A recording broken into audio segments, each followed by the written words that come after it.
Hello students, welcome to our online portal. Students, this is our third chapter of chemistry, that is atoms and molecules. Students, in atoms and molecules, first of all we will discuss about atoms. हम इसमें सबसे पहले atoms के बारे में discuss करेंगे. atoms हम किसे बोलते हैं? स्टूडेंट्स, एटम जो टर्म है हमारे पास, ये दो और टर्म से रिलेटेड होती है, that is element and molecule. Element and molecule. हम जब एलिमेंट और मॉलिक्यूल को समझेंगे तो देखिए चैप्टर का नेम जो है एटम्स एंड मॉलिक्यूल्स, ये नेम भी हमें क्लियर हो जाएगा. चैप्टर को पढ़ने से पहले सबसे पहले चैप्टर के नेम के बारे में हमें पता होना चाहिए. स्टूडेंट्स, एलिमेंट एक ऐसी टर्म है जो हम डेली लाइफ के अंदर यूज करते हैं, लाइक आयरन. आयरन एक एलिमेंट है और हम सब इससे फेमिलियर हैं. सिल्वर, सिल्वर एक एलिमेंट है और हम सब इससे फेमिलियर हैं. ऐसे हमारे पास बहुत सारे एलिमेंट्स हैं, लाइक गोल्ड, लाइक जिंक, बहुत सारे एलिमेंट्स हैं. हम किसी एक एलिमेंट की एग्जांपल लेके चलते हैं. Suppose iron. मान लीजिए हमारे पास कोई आयरन की रोड है. We have a rod of iron. Iron का सिंबल बेटा क्या होता है? Fe. Fe is the symbol of iron. हम केमिस्ट्री में आयरन को Fe से रिप्रेजेंट करते हैं. अब अगर ये रोड है आपके पास एक आयरन की, तो फिर इसमें जो एटम्स प्रेजेंट होंगे, या आपसे बोल दीजिए जो इसमें पार्टिकल्स प्रेजेंट होंगे, that will B of iron. मैं क्या बोल सकता हूँ इसका मतलब? आयरन जो एलिमेंट है वो किससे बना होता है? Is made up of atoms of iron. Listen carefully. Element iron is made up of atoms of iron. Her element अपने ही एटम से बना होता है. सिल्वर की अगर मैं बात करूं तो सिल्वर किससे बना होगा? Silver element is made up of atoms of silver. Gold is made up of atoms of gold. Zinc is made up of atoms of zinc. इस तरीके से हम एलिमेंट और एटम को डिस्टिंग्विश कर सकते हैं. समझिए बच्चे. अब देखें, मान लीजिए कोई आयरन हमारे घर में, जैसे हम आयरन की कोई भी चीज ले लीजिए, सपोज ग्रिल है हमारे घर में, ले लीजिए स्कूल में ले लीजिए, आयरन की ग्रिल होती है. ठीक है, अगर आप उसको टच कर रहे हो, it means you are touching an element, और you can say you are touching a group of atoms. देखो, एलिमेंट के अंदर मैंने यहाँ पे एक एटम शो नहीं किया, यहाँ पे मैंने नंबर ऑफ एटम्स शो किए. So we can say that number of atoms present in a group, number of atoms present in a group represents element. एक ग्रुप के अंदर बहुत सारे एटम्स जो प्रेजेंट होते हैं वो किसको रिप्रेजेंट करते हैं? एलिमेंट को रिप्रेजेंट करते हैं. क्लियर? तो एटम भी हमारे पास टर्म क्लियर हो रही है और एलिमेंट भी टर्म हमें क्लियर हो रही है. अब बच्चे इसके अंदर आ जाएगा मॉलिक्यूल. मॉलिक्यूल से हमारा क्या मतलब है समझिएगा. देखिए, मॉलिक्यूल की पहले एक एग्जांपल देता हूं जो आपने डेली लाइफ में देखी होगी, लाइक वाटर. वाटर का फॉर्मूला क्या होता है? H2O. वाटर एक मॉलिक्यूल है. और इसके अलावा CO2, आप सभी फैमिलियर है इससे. कार्बन डाइऑक्साइड एक मॉलिक्यूल है. O2, ऑक्सीजन, आप सभी फैमिलियर है इससे. ऑक्सीजन क्या है बच्चे? एक मॉलिक्यूल है. इस तरह हमारे पास नंबर ऑफ मॉलिक्यूल्स प्रेजेंट होते हैं. ठीक है, अब इसको देखिए डिफाइन कैसे करते हैं, ये समझिएगा.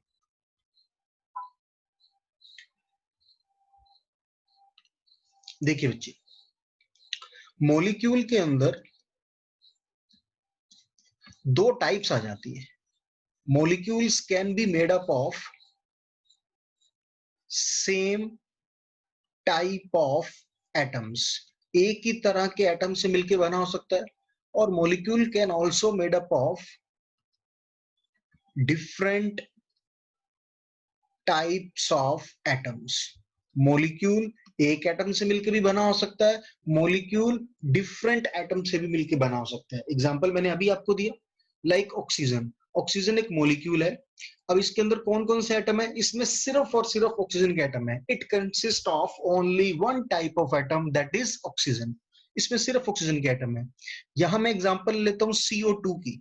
CO2 is also a molecule, but it is made up of different type of atoms like carbon and oxygen. इसमें दो तरह के एटम है, कार्बन भी है और ऑक्सीजन भी है. तो जिसमें अलग अलग तरह के एटम हो is a molecule of different type of atom. जिसमें एक ही तरह के एटम हो is a molecule of same type of atom. Clear? तो ये था हमारे पास मॉलिक्यूल। अब इसको मॉलिक्यूल बोला क्यों, ये देखिए। मैं CO2 की बात करता हूँ। मान लीजिए ये आपके पास कोई एटम है कार्बन का, इसको मैंने C से रिप्रेजेंट कर दिया कार्बन। अब ये कार्बन का एटम दो ऑक्सीजन के एटम के साथ मॉलिक्यूल बना रहा है, दो ऑक्सीजन के एटम के साथ। ये ऑक्सीजन का एटम है, दिस वन, इसको मैं रेड से रिप्रेजेंट करता हूं। देखिए ये आपके पास ऑक्सीजन का एटम है, ये भी आपके पास ऑक्सीजन का एटम है।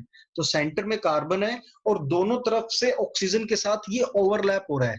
ओवरलैप हो रहा है ना, तो इसको हम ग्रुप नहीं बोलेंगे, इसे हम क्या बोलेंगे, it is combination of atom. Combination of atom, इसके अंदर एटम एक दूसरे के साथ कंबाइन हो रहे हैं। देखो हमने एलिमेंट किसको बोला था, जिसमें एटम ग्रुप्स में थे, एक दूसरे के साथ कंबाइन नहीं हो रहे थे, सिर्फ एक दूसरे के साथ रखे हुए थे। जिसमें एक दूसरे के साथ एटम रखे हुए हैं उसको तो हम बोल देते हैं एलिमेंट, और जिसमें एटम एक दूसरे के साथ कंबाइन हो जाते हैं उसे हम क्या बोल देते हैं, molecule. That is why CO2 is a molecule. Similarly आप ऑक्सीजन के लिए भी शो कर सकते हो। मान लो ये एक ऑक्सीजन का एटम है, ये दूसरा ऑक्सीजन का एटम है, ये दोनों एटम एक दूसरे के साथ ओवरलैप कर रहे हैं, मतलब एक दूसरे के साथ कंबाइन हो रहे हैं। जब एक दूसरे कंबाइन होंगे then you can say it is a molecule of oxygen. ठीक है, तो ये बच्चे बेसिक डिफरेंस होता है एटम्स और मॉलिक्यूल। आई होप यहां तक सबको क्लियर हो गया होगा। ठीक है students,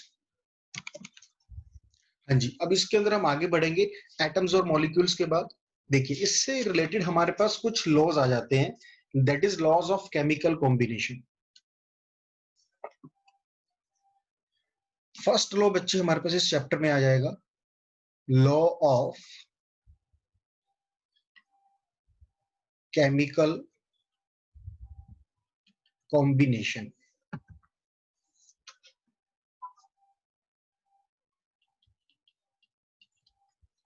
law of chemical combination में बच्चे हमारे पास आगे फर्दर हमने इसको डिफरेंट डिफरेंट लॉज के अंदर डिवाइड किया हुआ है।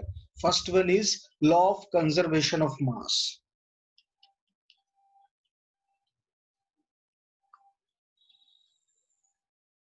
Law of conservation of mass. Conservation of मास से बच्चे हमारा क्या मतलब है, ये समझिएगा ध्यान से। देखो वैसे तो कंजर्वेशन ऑफ मास एक इंग्लिश की टर्म है, इसके अंदर आपको साइंस से रिलेटेड तो हम बाद में आएंगे। पहले आप इंग्लिश की टर्म कंजर्वेशन ऑफ मास का मतलब है कि मास का कंजर्व रहना। मास का कंजर्व रहने का मतलब क्या है कि मास का डिस्ट्रॉय ना होना। जितना मास हमारे पास अवेलेबल है उतना ही मास हमारे पास रहेगा रिएक्शन के एंड में और रिएक्शन से पहले। ठीक है, जैसे कि इसके अंदर देखो क्या कहना चाहता है, मान लीजिए हमारे पास कोई कंपाउंड है, लाइक एक एग्जांपल लेके चलते हैं हम इसमें। सपोज हमारे पास कोई कंपाउंड है कैल्शियम कार्बोनेट।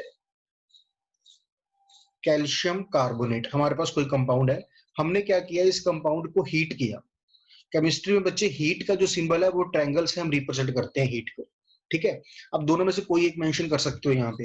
हमने कैल्शियम कार्बोनेट को हीट किया, तो कैल्शियम कार्बोनेट ने हमें हीट होने के बाद क्या प्रोवाइड किया, calcium oxide plus carbon dioxide. Calcium oxide and carbon dioxide ये प्रोवाइड किया। तो बच्चे लॉ ऑफ कंजर्वेशन ऑफ मास क्या कहता है कि total mass of calcium carbonate, total mass of calcium carbonate is equals to total mass of calcium oxide and carbon dioxide। मतलब जो मास हमारे पास पहले था उतना ही मास हमारे पास बाद में होगा। इसे बच्चे हम एक रिएक्शन बोल देते हैं। जो मैं यहाँ पे एक एग्जांपल दे रहा हूँ ना आपको, इस एग्जांपल को हम रिएक्शन बोलते हैं, केमिकल रिएक्शन। ठीक है, और जो हमारे पास एरो से पहले आपने लिख रखा है इसे हम बच्चे बोलते हैं reactant. It is known as reactant. और एरो के बाद हमने जो लिखा बच्चे इसे हम क्या बोलते हैं, product. Reactant and product. So law of conservation of मास क्या कहता है कि जितना टोटल रिएक्टेंट का मास होगा that will be equals to total mass of the product. Total reactant का मास और टोटल प्रोडक्ट का मास दोनों हमेशा क्या होंगे, इक्वल। हम कभी भी इसको अलग अलग नहीं कर सकते। ठीक है बच्चे, जनरली हम क्या करते हैं, ये तब मान के चलते हैं जब बीकर क्लोज हो। क्यों, कई बार जैसे मान लो प्रोडक्ट CO2 बन रहा है, इसके अंदर ये गैस की फॉर्म में बनता है, तो ये एस्केप नहीं होना चाहिए। ठीक है। तो एक अगर क्लोज्ड बीकर में अगर आप एक्सपेरिमेंट कर रहे हो तो रिएक्टेंट का जो टोटल मास होगा that will be equals to total mass of product. इसको हम क्या बोल देंगे बच्चे, law of conservation of mass. ठीक है। आप इसके अंदर ऐसा भी बोल सकते हो that mass can neither be created, mass can neither be created nor be destroyed। इसका मतलब क्या हुआ कि मास को हम ना तो क्रिएट कर सकते हैं और ना ही हम मास को डिस्ट्रॉय कर सकते हैं। ठीक है। मतलब क्या हुआ, जितना मास पहले था उतना ही मास बाद में होगा। क्लियर।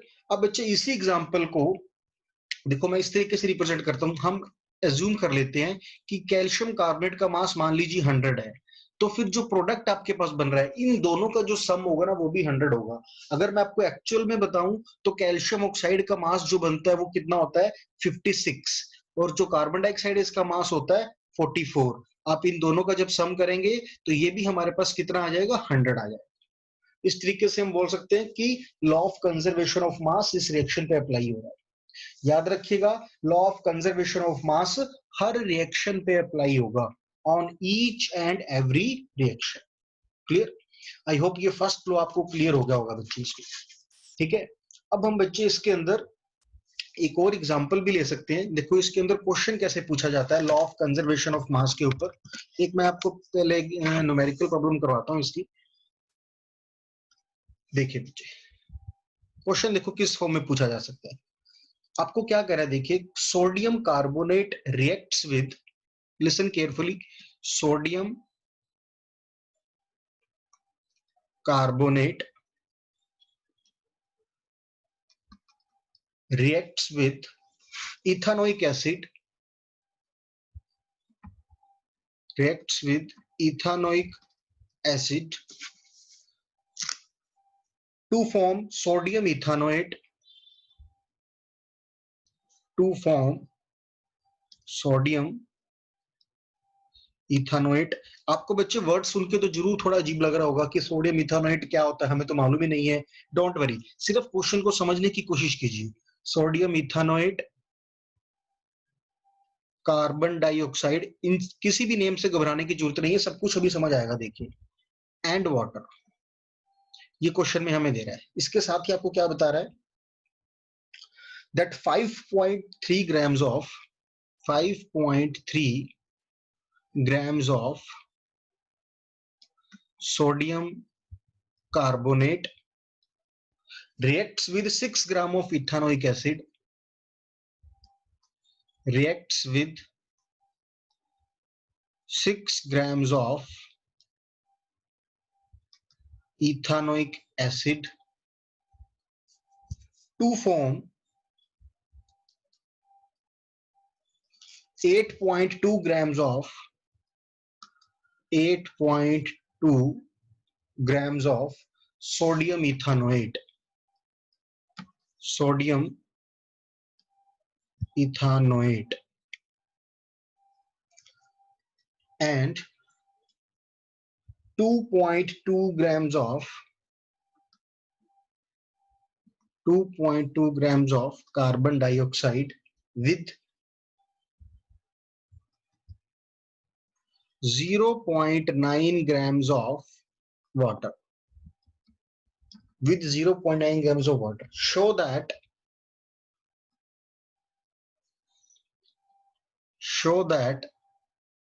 this data, ये जो डेटा हमें गिवन है, follow law of conservation of mass, law of conservation of मास। समझिए बच्चे, बिल्कुल भी आपने घबराना नहीं है क्वेश्चन को देख के। बहुत सिंपल क्वेश्चन है, जस्ट प्लस माइनस है और कुछ भी नहीं।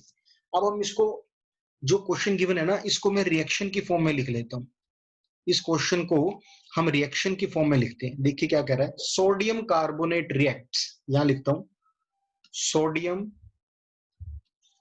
कार्बोनेट, रिएक्ट्स का मतलब प्लस का sign, reacts with ethanoic acid, reacts with ethanoic acid. To form कह रहा है, इसका मतलब प्रोडक्ट्स बन जाएंगे, एरो लगा दो। टू फॉर्म का मतलब है एरो लगा देंगे हम यहाँ पे। To form sodium ethanoate, carbon dioxide and water. ये आपको क्वेश्चन में बोल रहा था। यहां तक देखो, जो क्वेश्चन में बोल रहा था मैंने वो लिख लिया, ठीक है। फिर क्या कह रहा है देखिए बच्चे, इसमें कह रहा है 5.3 grams of sodium carbonate. Sodium carbonate कितना दे रहा है? 5.3 ग्राम। कितने से रिएक्ट करता है? 6 ग्राम ऑफ इथानोइक एसिड। ये आपने 6 ग्राम ले लिया। फिर क्या कह रहा है? To form 8.2 grams of sodium ethanoate, 8.2 grams of sodium ethanoate and CO2 कितना कर रहा है? 2.2 gram of CO2, 2.2 gram of CO2 and water कितना कर रहा है? 0.9 ग्राम ऑफ वाटर। फिर कह रहा है ये जो डेटा गिवन है, क्या ये लॉ ऑफ कंजर्वेशन ऑफ मास को फॉलो कर रहा है? हम सम करके देखते हैं। रिएक्टेंट में देखो, एरो से पहले सम कितना आ रहा है? 6 and 5 11, इट इज 11.3, ठीक है। प्रोडक्ट के अंदर चेक कीजिए सम कितना आ रहा है? It is 8.2, 2.2 and 0.9. So 9 and 4 13, 3 carry 1, 11.3, बिल्कुल 11.3।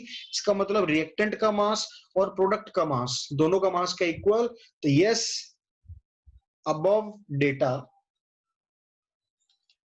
follow the law of conservation of mass। समझ गए? हमारे पास यही था ना कि आपने ये बताना है जो गिवन डेटा है कि वो कंजर्वेशन ऑफ मास को फॉलो करता है या नहीं। तो आप इस तरीके से इस क्वेश्चन की हेल्प से इसको बता सकते हैं। आई होप बच्चे यहां तक सभी को ये क्वेश्चंस क्लियर हो गया होगा। हाँ जी बच्चे, तो अब इसी के साथ का हम एक और क्वेश्चन करके देखते हैं, लॉ ऑफ कंजर्वेशन ऑफ मास से रिलेटेड ही। देखिए इस क्वेश्चन में क्या कह रहा है हमें। कह रहा है calcium carbonate decomposes, calcium carbonate decomposes on heating to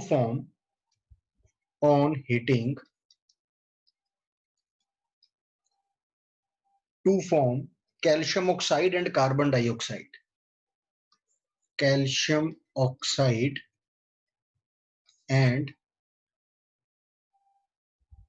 carbon dioxide. When 10 gram of calcium carbonate, when 10 grams of calcium carbonate decomposes, then 5.6 grams of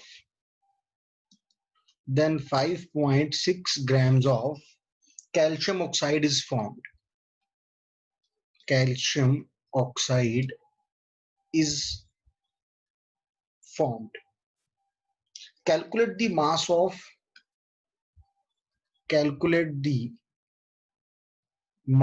of carbon dioxide.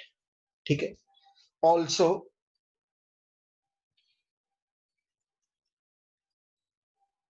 find the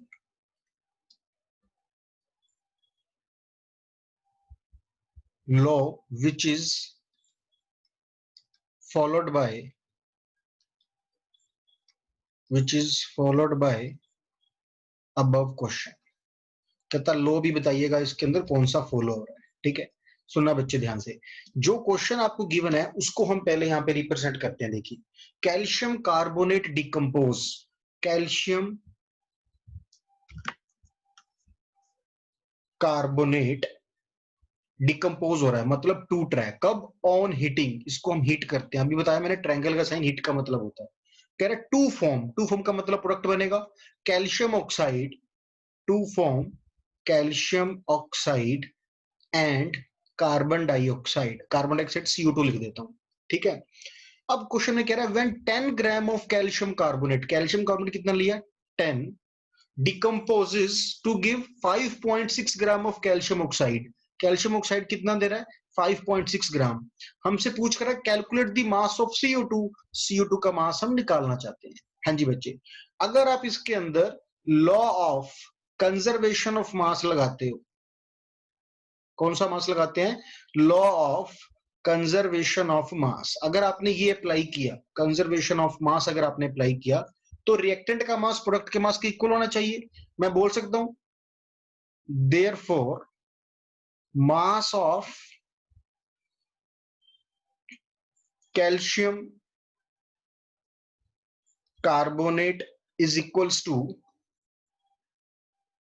mass of calcium oxide plus mass of carbon dioxide. हमने अभी पढ़ा पीछे दोनों तरफ का mass equal होता है। यहां मास आपको 10 गिवन है, कैल्शियम ऑक्साइड का मास आपको 5.6 गिवन है, कार्बन डाइऑक्साइड का आप निकालना चाहते हो उसको x से जूम कर लेते हैं तो क्या बचेगा बच्चे 10, 5.6 को हम इस तरफ ले आते हैं, 10 माइनस 5.6 इक्वल्स टू x।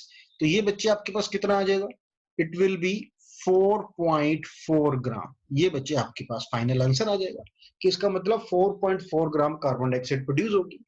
ठीक है, तो आपके पास सेकंड का आंसर भी आ गया। पहले क्या पूछ रहा था, calculate the mass of CO2 4.4 ग्राम, फिर कह रहा है also find the law which is followed by अब क्वेश्चन। कहता है ऐसा लॉ बताइए जो ये क्वेश्चन जो फॉलो कर रहा है, कौन सा लॉ फॉलो किया हमने, law of conservation of mass. ठीक है, तो इस तरीके से बच्चे हम ये लॉ इस क्वेश्चन में अप्लाई करके न्यूमेरिकल को सॉल्व कर सकते हैं। ठीक, अब बच्चे हम इसके अंदर मूव करते हैं नेक्स्ट लॉ की तरफ। हमारे पास नेक्स्ट लॉ आ जाता है law of constant proportion.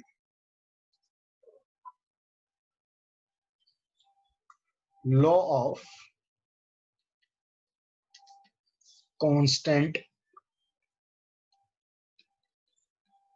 Proportions. Law of constant proportion से हमारा क्या मतलब है। ठीक है, देखना बच्चे ध्यान से, पहले मैं आपको सिंपल लैंग्वेज में समझाता हूँ। आप पहले वाटर की एग्जांपल लेते हैं। इसमें वाटर हम सभी को मालूम है क्या होता है, वाटर का फॉर्मूला भी हमें मालूम है। वाटर का फॉर्मूला क्या होता है, H2। ठीक है, अब मान लीजिए आप अपने घर पे हो, आपने वाटर लिया, आपने वाटर पानी पीने के लिए लिया। ठीक है, यू आर ड्रिंकिंग वाटर, इसका मतलब आप क्या चीज कंज्यूम कर रहे हो, H2। ठीक है, आप कब, जब आप घर पे हो।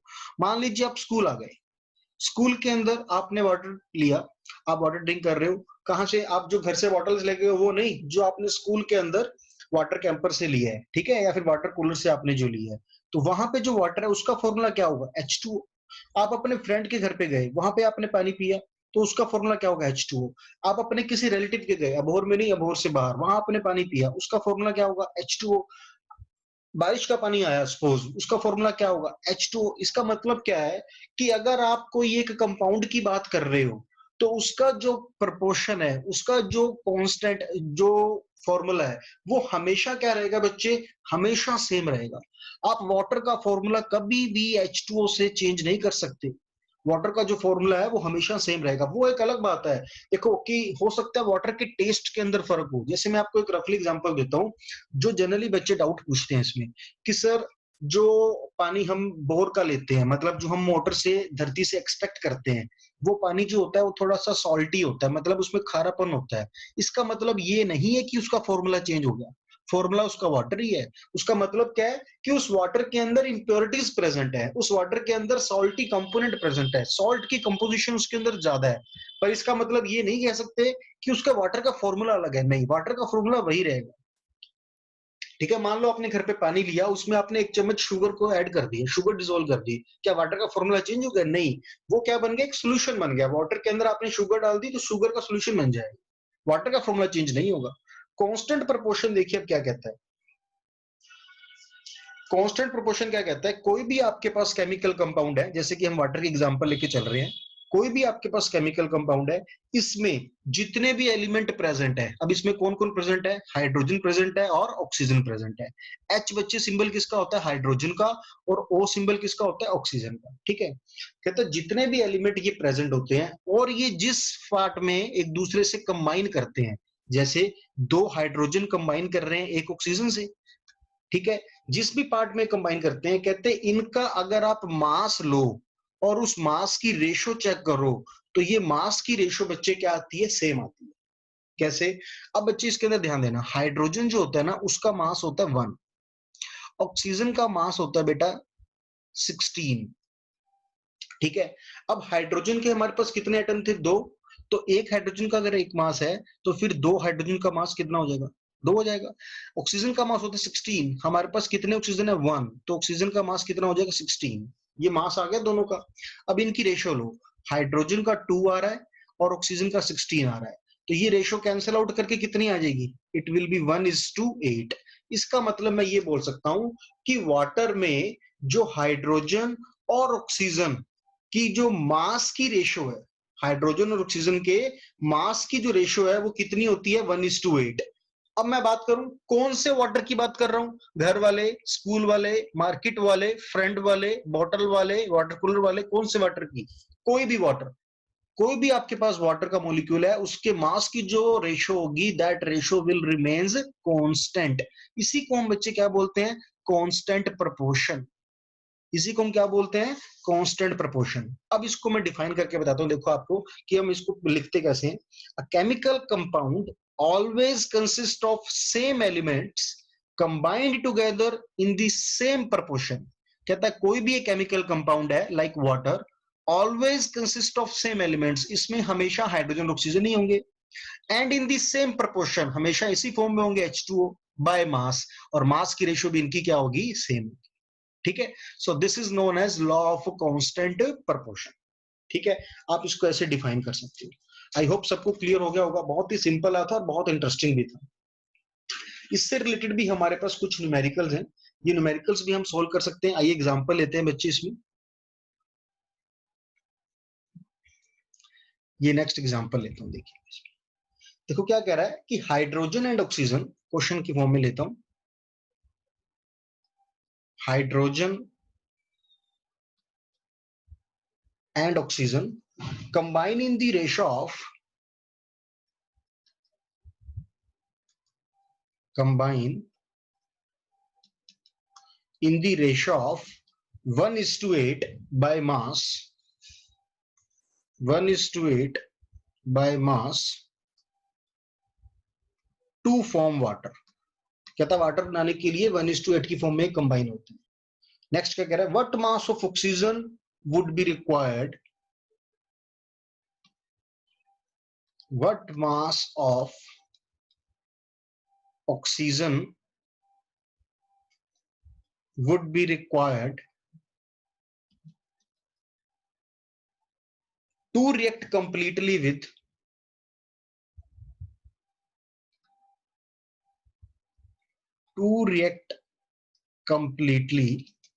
with 3 gram of hydrogen gas, 3 grams of hydrogen gas। ठीक है, ये क्वेश्चन है आपके पास। देखिए बहुत ही सिंपल और इंटरेस्टिंग क्वेश्चन है।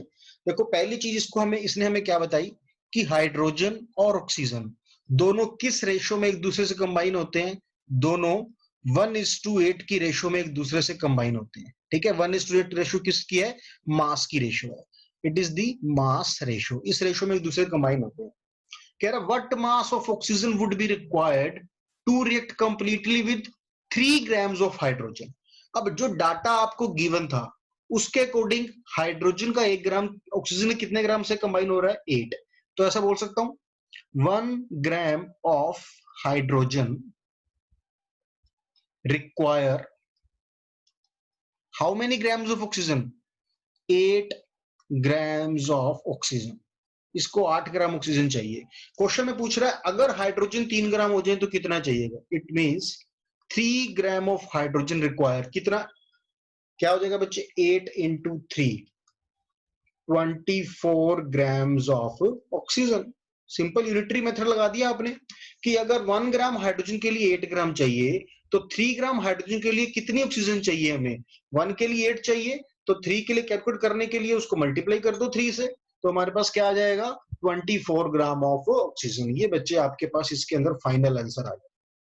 ठीक है, ये किससे निकाला बच्चे आपने, कांस्टेंट प्रोपोर्शन से। देखो अब ध्यान से, रेशियो 1:8 थी ना, अगर आपने हाइड्रोजन कितना लिया, 3 ग्राम, ध्यान से देखिएगा 3 ग्राम ऑफ हाइड्रोजन, यहां लिखता हूं, हाइड्रोजन लिया आपने 3 ग्राम, ऑक्सीजन की वैल्यू कितनी आ रही है, 24, तो हाइड्रोजन इज टू ऑक्सीजन 8:24 आ गई। इसकी रेशियो लीजिए 3 और 24, इसकी रेशियो क्या आ जाएगी, 1:8। यही क्वेश्चन कह रहा था कि इसकी रेशियो क्या होती है हाइड्रोजन ऑक्सीजन की, 1:8। समझ गए। तो ये था बच्चे आपके पास second law, that is law of constant proportion. ये कुछ न्यूमेरिकल मैंने आपको उसको बता दिए, लॉ ऑफ केमिकल कॉम्बिनेशन के अंदर कंजर्वेशन ऑफ मास के भी और कांस्टेंट प्रोपोर्शन के भी। एक तो ये प्रैक्टिस करने आपने, और साथ में आपको बुक में और भी न्यूमेरिकल मिलेंगे इसके साथ के, वो भी आप इसमें प्रैक्टिस कीजिएगा। आपकी बुक में बच्चे पेज नंबर 114, 115 पेज के साथ के क्वेश्चन है, उसको आप ट्राई कीजिएगा। अगर मान लीजिए कोई क्वेश्चन नहीं होता है तो डाउट क्लास में हम उसको डिस्कस करेंगे, ठीक है। नेक्स्ट बच्चे हम मूव करते हैं इसमें। नेक्स्ट आपका टॉपिक आ जाता है इसमें Dalton's atomic theory. Dalton's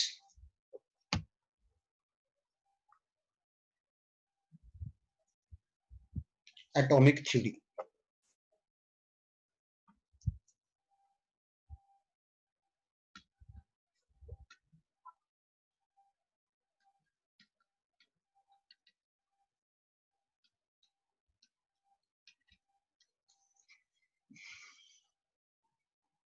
Dalton's atomic theory के अंदर बच्चे हमारे पास कुछ पॉइंट्स हैं, उन पॉइंट्स को हमने याद भी रखना है, उसको हम वन बाय वन डिस्कस करेंगे। वैसे ये थ्योरी हमें कहती क्या है, इसका जो हम कंक्लूजन निकालें तो ये कहता है all matter is made up of very tiny indivisible particle known as atom. ये थ्योरी हमें क्या कहती है, ऑल मैटर, कहता कोई भी आपके पास सब्सटेंस है, कोई भी चीज है हमारे पास यूनिवर्स में, is made up of very tiny indivisible. Indivisible का मतलब क्या होता है बच्चे, जिसको डिवाइड नहीं किया जा सकता। इनडिविजिबल पार्टिकल्स कॉल्ड एटम, जिसे हम क्या बोल देते हैं, एटम बोल देते हैं, ठीक है। कहता हर चीज एटम से बनी हुई है और एटम को हम डिवाइड नहीं कर सकते। बच्चे ये किसके अकॉर्डिंग था, according to atomic theory of matter, ऐसा भी बोल सकते हो और या बोल सकते हो डाल्टन्स एटॉमिक थ्योरी। वो एक अलग बात है कि आगे जाके हम इस थ्योरी को गलत कर देंगे, ठीक है। हम आगे क्लासेस में जाएंगे ना तो इस थ्योरी के अंदर बहुत सारे ड्रॉबैक्स हैं, बहुत सारी कमियां हैं जिसको हम दूर कर देंगे। फिलहाल इसने हमें क्या बताया कि हर चीज एक छोटे पार्टिकल से मिलकर बनी होती है जिसको डिवाइड नहीं किया जा सकता, और उसे हम क्या बोल देते हैं, एटम बोल देते हैं। अब इसके अंदर पॉइंट्स देखिए, अलग अलग तरह के पॉइंट्स हैं। फर्स्ट पॉइंट तो आपको मैंने बता ही दिया कि यही पॉइंट है इसका फर्स्ट। सेकंड भी इसके अंदर ही आ जाता है। सेकंड पॉइंट क्या कहता है, atoms can not be divided, indivisible मैंने बोल दिया यहाँ पे, इसको हम डिवाइड नहीं कर सकते। थर्ड क्या कहता है, atom can neither be created nor be destroyed. Atom can neither be created nor be destroyed. हम एटम को ना तो क्रिएट कर सकते हैं, ना ही हम एटम को डिस्ट्रॉय कर सकते हैं। मतलब ना तो हम नया एटम बना सकते हैं, ना किसी एटम को हम खराब कर सकते हैं, ठीक। नेक्स्ट पॉइंट क्या कर रहा है कि किसी एक एलिमेंट की अगर हम बात करें, in an element all atoms are of same type, all atoms are of same type. मतलब कहने का क्या है बच्चे इसके अंदर, कि मान लीजिए आपके पास एलिमेंट, जिसकी एग्जांपल है आयरन, तो आयरन के अंदर जितने भी एटम्स होंगे सभी आयरन के ही होंगे। गोल्ड की बात करें तो गोल्ड में जितने एटम्स होंगे सभी गोल्ड के ही होंगे, ठीक है। और ये एटम्स जो होंगे बच्चे, फिफ्थ पॉइंट में क्या कहता है कि इन सभी की प्रॉपर्टीज क्या होगी, सेम। इन सभी की प्रॉपर्टी सेम होगी। सेम एलिमेंट के एटम सेम प्रॉपर्टी शो करेंगे, और जो डिफरेंट एलिमेंट है, डिफरेंट एलिमेंट के जो एटम है, डिफरेंट एलिमेंट के एटम डिफरेंट प्रॉपर्टी शो करेंगे। सेम एलिमेंट के एटम सेम प्रॉपर्टी शो करेंगे और डिफरेंट एलिमेंट के एटम डिफरेंट प्रॉपर्टी। इसका मतलब क्या हुआ कि आयरन के जो सभी एटम्स हैं वो आयरन की प्रॉपर्टी शो करेंगे, और आयरन का एटम, गोल्ड का एटम, इसकी प्रॉपर्टीज क्या होगी, अलग। ये बात बिल्कुल सही है। अगर आयरन और गोल्ड की प्रॉपर्टी सेम होने लगी फिर दोनों में डिफरेंस ही क्या रहेगा। तो आयरन के एटम्स आयरन की प्रॉपर्टी शो करेंगे, गोल्ड के गोल्ड की। इसका मतलब same atoms same property show करते हैं और different kind atoms different property show करते हैं, ठीक है। तो ये हमारे पास कुछ पॉइंट्स थे। इसके अलावा नेक्स्ट पॉइंट क्या आ जाता है इस थ्योरी के अंदर, कहता अगर अलग अलग एटम्स को हम कंबाइन करवाएं, different atoms combine to form molecules of compound, to form molecules ही समझ लीजिए। कह रहा है अलग अलग एटम्स जो है वो कंबाइन होकर मॉलिक्यूल्स बनाते हैं। ये बात मैंने आपको स्टार्टिंग में बताया जब हमने चैप्टर शुरू किया, मैंने तभी बता दिया मॉलिक्यूल क्या होता है। जब अलग अलग एटम्स कंबाइन करेंगे, लाइक एक ऑक्सीजन और दूसरा ऑक्सीजन कंबाइन किए तो मॉलिक्यूल बना दिया। लाइक एक कार्बन का एटम लिया और एक ऑक्सीजन का लिया, एक ऑक्सीजन का लिया, तो ये क्या बन गया, CO2 बन गया। ये क्या बन गया, O2 बन गया। तो एटम्स कंबाइन होके क्या बनाते हैं बच्चे, मॉलिक्यूल बनाते हैं। ये भी हमें डाल्टन्स एटॉमिक थ्योरी से पता लगा। ठीक है, तो ये हमारे पास कुछ पॉइंट्स है बच्चे कि जो आपने याद रखने हैं। इसके अलावा लास्ट पॉइंट एक और बताता हूं आपको कि एक ही तरह के एटम जो है वो मिलके अलग अलग कंपाउंड्स भी बना सकते हैं। जैसे मान लो कार्बन और ऑक्सीजन की बात करूं तो कार्बन ऑक्सीजन मिलके CO2 भी बना सकते हैं, कार्बन ऑक्सीजन मिलके CO भी बना सकते हैं। CO2 हम किसे बोलते हैं, कार्बन डाइऑक्साइड को, और CO हम किसे बोलते हैं, कार्बन मोनोऑक्साइड को। तो एक ही तरह के जो एटम, देखो कार्बन ऑक्सीजन सेम एटम है, same kinds of atoms can form different compounds. Different compounds का मतलब CO अलग बना दिया, CO2 अलग बना दिया। ठीक है, तो ये बच्चे थी हमारे पास Dalton's atomic theory. Clear? I hope यहां तक बच्चे आप सभी को क्लियर हो गया होगा। अब इसके अंदर बच्चे एक लास्ट पॉइंट बताता हूं बस आज के लेक्चर का, फिर उसके बाद हम नेक्स्ट लेक्चर कंटिन्यू करेंगे। नेक्स्ट है बच्चे drawbacks of Dalton atomic theory. Drawbacks का मतलब क्या होता है बेटा, कमियां। Drawbacks of Dalton atomic theory. Drawbacks की जगह पे बच्चे आप लिमिटेशन वर्ड भी यूज कर सकते हो। Limitations of Dalton atomic theory कि इसकी कमियां क्या थी, इस जो थ्योरी थी। देखो इन्होंने क्या कहा था बच्चे कि एटम जो होता है ना वो इंडिविजिबल होता है। थ्योरी ने क्या कहा था, जो डाल्टन एटॉमिक थ्योरी थी, कि एटम इज इनडिविजिबल। इंडिविजुअल मतलब जिसको तोड़ा नहीं जा सकता। बट बच्चे बाद में हमने जो हमारे पास स्टडी की हमने, उससे हमें इलेक्ट्रॉन, प्रोटॉन, न्यूट्रॉन, इन सब्सटेंस के बारे में पता लगा, ये पार्टिकल्स के बारे में पता लगा। और ये सब पार्टिकल्स किस में प्रेजेंट थे, एटम में। इसका मतलब हमने एटम को डिवाइड कर दिया। तो ये पॉइंट डाल्टन एटॉमिक थ्योरी का क्या हो गया, गलत हो गया। इसलिए ये क्या बन गई बच्चे, इसकी कमी बन गई। ठीक है, कुछ बच्चे हमारे पास एटम्स ऐसे थे सेम एलिमेंट के, एटम्स ऑफ सेम एलिमेंट। क्या कहा था थ्योरी ने कि सेम एलिमेंट के एटम की प्रॉपर्टी सेम होगी। प्रॉपर्टी के अंदर क्या आ जाता है, मास भी आ जाता है, उनका मास भी सेम होगा। पर बच्चे अब मैं कार्बन की अगर एग्जांपल दूं ना आपको, तो हमारे पास कार्बन के एटम्स ऐसे भी होते हैं जिनका मास 12 होता है, और कार्बन के एटम ऐसे भी होते हैं जिनका मास 14 होता है। ठीक है, तो सेम ही एटम के एलिमेंट्स ऐसे हो सकते हैं जिनका मासेस अलग अलग हो। जबकि डाल्टन एटॉमिक थ्योरी कहती थी इनका मासेस क्या होगा, हमेशा सेम होगा। पर हमें कुछ ऐसे भी एलिमेंट मिल गए जिनका मासेस अलग अलग था। तो ये भी इसकी एक कमी बन गई। इसके बारे में भी डाल्टन ने हमें कुछ नहीं बताया था। ठीक है, इसके अलावा डाल्टन क्या कहता था कि डिफरेंट एलिमेंट का मास हमेशा डिफरेंट होगा। वो पॉइंट भी गलत हो गया। अब देखो कार्बन और नाइट्रोजन दोनों डिफरेंट एलिमेंट हैं। कार्बन कुछ ऐसे होते हैं जिनका मास 14 होता है, और नाइट्रोजन का मास भी 14 होता है। तो डिफरेंट होने के बावजूद भी इनकी ये मास वाली प्रॉपर्टी सेम हो गई। एटम तो डिफरेंट है, कार्बन अलग है, नाइट्रोजन अलग है, पर इनका मास क्या आ गया, सेम। तो डिफरेंट होने के बावजूद भी कुछ प्रॉपर्टी सेम हो सकती है। बट डाल्टन ने कहा था ऐसा नहीं होगा। तो ये भी बच्चे एक लिमिटेशन बन गई। तो ये 3 पॉइंट्स हैं हमारे पास जो डाल्टन्स एटॉमिक थ्योरी की ड्रॉबैक या लिमिटेशंस के अंदर आ जाते हैं। ये तीनों पॉइंट्स बेटर आपने सभी ने याद करने हैं। ठीक है, क्वेश्चन बनता है what do you mean by drawbacks of Dalton atomic theory. तो आप ये तीनों पॉइंट्स उसमें इसी तरह से एक्सप्लेन करें। तो ये था बच्चे आपके पास आज का लेक्चर। आई होप सबको क्लियर हो गया होगा। फिर भी बच्चे कोई डाउट आता है इसमें तो हमारा जो डाउट क्लास होगी आप उसके अंदर इसको पढ़िएगा अच्छे से। डाउट क्लास के अंदर हम इसको डिस्कस करेंगे। ओके, थैंक यू बच्चे, गॉड ब्लेस।